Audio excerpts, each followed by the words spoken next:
بسم اللہ الرحمن الرحیم۔ آج آپ کو دعوت دی ہے اس پریس کانفرنس میں جو کل بلدیاتی انتخابات کا مرحلہ ہوا ہے، جس میں باقی ماندہ 19 دسمبر کے بعد جو باقی حلقے رہ گئے تھے ان کا الیکشن ہوا۔ اس سلسلے میں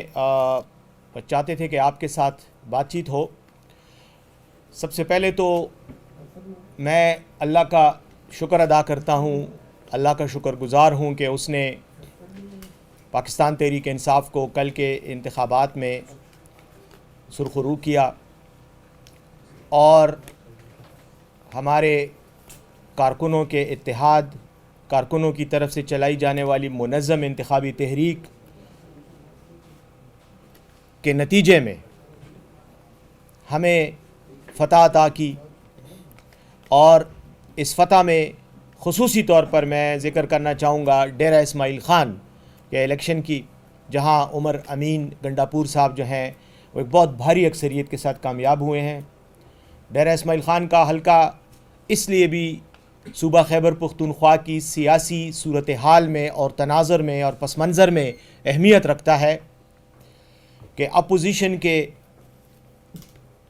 جمعیت علماء اسلام کے قائد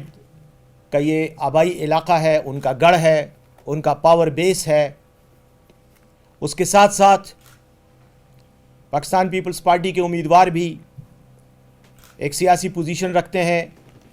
قومی اسمبلی کے ڈپٹی اسپیکر رہ چکے ہیں، ان کی طرف سے بھی بہت زیادہ دعوے کیے گئے تھے، پروپیگنڈا کیا گیا تھا، لیکن اللہ کے فضل و کرم سے پاکستان تحریک انصاف نے بہت بہترین انداز میں اپنے مخالف امیدواروں کو شکست دے کر فتح اپنے نام کی ہے۔ اس کے لیے میں اللہ تعالیٰ کا شکر گزار ہونے کے ساتھ ساتھ اپنے ان تمام کارکنوں کو نہ صرف مبارکباد دیتا ہوں بلکہ ان کا شکریہ بھی ادا کرتا ہوں کہ انہوں نے بہت ہی منظم انداز میں ذاتی اختلافات کو، ذاتی عداوتوں کو بالائے طاق رکھ کر ایک بہت ہی منظم اور پولیٹیکل انداز میں اپنی کیمپین چلائی اور جس کے نتیجے میں انہیں فتح نصیب ہوئی۔ دوسری بات، کرک کا ضلع آپ جانتے ہیں پی ٹی آئی نے کلین سویپ کیا ہے،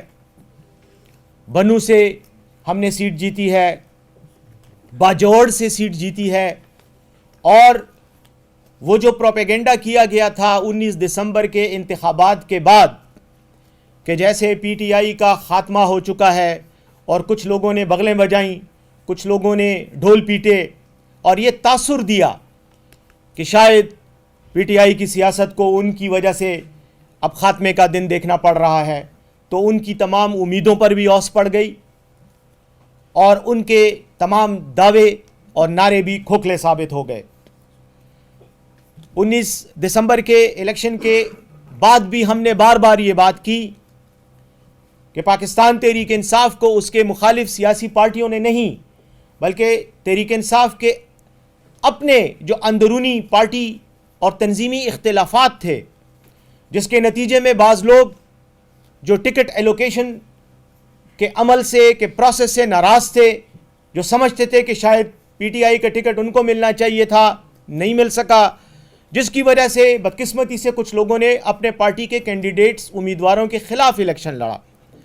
تو یقیناً جب ایسی صورتحال ہوتی ہے تو ووٹ ضائع ہوتا ہے، ووٹ تقسیم ہوتا ہے، اور جس کے نتیجے میں پی ٹی آئی نے کچھ سیٹیں لوز کیں۔ لیکن اس سے شاید ہمارے سیاسی مخالفین کو یہ غلط فہمی پیدا ہو گئی کہ شاید یہ ہماری اندرونی اختلافات نہیں بلکہ ان کی سیاسی مقبولیت ہے جس نے پی ٹی آئی کو یہ سیٹیں لوز کروائی ہیں۔ تو آج اللہ نے ہمیں اس دعوے میں سرخرو کیا۔ ہم کہتے تھے کہ اگر خیبر پختونخوا میں کوئی سیاسی جماعت، منظم جماعت ہے جو خیبر پختونخوا کے عوام کی خدمت کا دعویٰ کر سکتی ہے تو وہ پاکستان تحریک انصاف ہے۔ اور آج آپ کے سامنے بیٹھ کے میں اللہ کو حاضر و ناظر جان کر یہ بات کر سکتا ہوں کہ اللہ نے ہماری عزت رکھی اور ہمیں فتح سے وہ کیا، سرخرو کیا۔ رہ گئی بات آگے کے الیکشنز کی، تو انشاءاللہ اب جو دوسرا مرحلہ آ رہا ہے، چاہے وہ 31 مارچ کو ہو اور چاہے سپریم کورٹ تاریخ میں توسیع کر کے رمضان کے بعد کروائے، پاکستان تحریک انصاف مکمل طور پر خود اعتمادی کے ساتھ، ایک سیاسی پروگرام کے ساتھ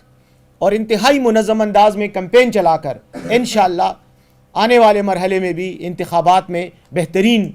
کارکردگی دکھائے گی اور کامیابی انشاءاللہ ہمارا مقدر ہوگی۔ ان الفاظ کے ساتھ میں اپنی بات چیت ختم کرتا ہوں، لیکن آج میں کوئی تکبر اور غرور والی بات نہیں کروں گا، صرف اللہ کا شکریہ ادا کروں گا اور اپنے کارکنان کو مبارکباد دوں گا کہ انہوں نے حوصلہ نہیں ہارا، اور یہ جو ضمنی انتخابات ہوئے ان میں انہوں نے اپنے حوصلے کو برقرار رکھتے ہوئے، اپنی تنظیم پر اعتماد کرتے ہوئے، اپنی لیڈرشپ کی ہدایات پر عمل کرتے ہوئے بہترین انداز میں پرفارمنس دکھائی، اور اس کے لیے ہم اللہ کے شکر گزار ہیں۔